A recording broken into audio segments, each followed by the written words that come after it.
बयाक्युआ शाही court में पहुंचता है और आयाकाशी राजा से कहता है कि ओडना के साथ अन्याय हो रहा है, उसके खिलाफ कार्रवाई को रोक दिया जाए। आवी टेक्चिया तक पहुंच जाती है। वो इस समय आवी के हाथ का बना हुआ खाना खाना चाहता है। वो उसे मकरॉन्स देती है जिसका उसने वादा किया था। टेक्चियो मकरॉन्स खाता है। आवी टेक्चिया को चिबी से मिलवाती है, जहाँ चिबी अपना प्यारा रूप दिखाकर खीरा मांगता है।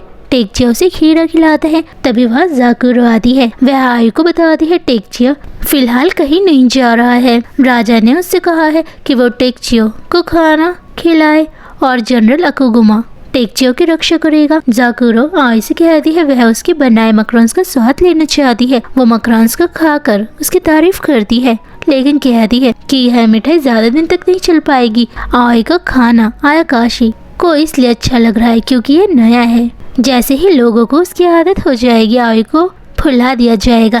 यह सुनकर टेक्चिया आयु का बचाव करता है। वह कहता है आयु का खाना लोगों की मदद करने के लिए होता है, जबकि जाकुरो की मिठाइयाँ सिर्फ दिखावे और शान शौकत के लिए है। उनका कोई दिल से जुड़ा मकसद नहीं है। जाकुरो मिठाई बनाने के लिए मशहूर है।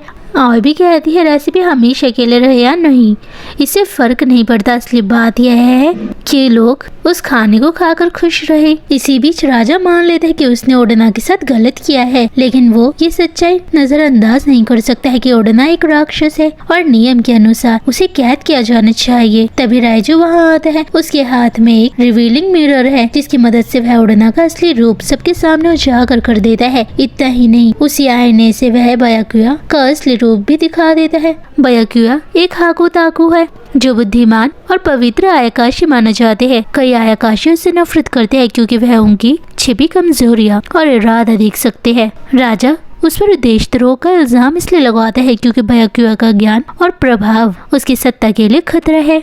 वो टेंजिनिया में अकाउंटिंग ऑफिस का मुखिया है।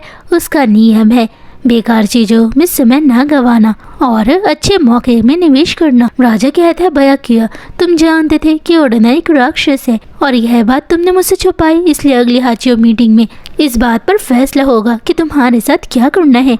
राइजू बयाक्युआ को लात मारकर कहता है अगली हाचियो मीटिंग में सब सच्चाई सामने आएगी। हालात अचानक बेहद गंभीर हो जाते हैं। अकागुमा आयु को गिरफ्तार कर लेता है, लेकिन तभी शाशुके मकरॉन्स को खाता है जो आयु ने उसे दिया था, जिससे उसकी आध्यात्मिक शक्ति बढ़ जाती है। वह आयु को वहाँ से छुड़ा लेता है। राइजू राजा के सामने बयाक्युआ को लात मारकर खुश हो रहा होता है। तभी आयु का दिया हुआ मकरॉन नीचे गिरता है। बयाक्युआ भी मकरॉन्स खाकर अपने असली रूप में बदल कर आयु और सासुके को लेकर भाग निकल है। वो वादा करती है वो टेक्चियो से जरूर मिलेगी। आसमान में उन्हें एक जहाज दिखाई देता है जहाँ रानमारो और गिंजी उनका इंतजार कर रहे थे, लेकिन हाकुताकू रूप को जबरन उजागर करने की वजह से बयाक्युआ पूरी तरह थक चुका है। उसे आराम देने के लिए आयु फूड ट्रक में ओडेन बनाती है। वह वही फूड ट्रक है जिसे गिंजी लेकर आया था। गरम खाना खाने के बाद बयाक्युआ पूरे विश्वास के साथ आयु से कहता है उसने अपने खाने से इतने आयाकाशी के दिल बदल दिए हैं कि उसे कभी भुलाया नहीं जा सकता है।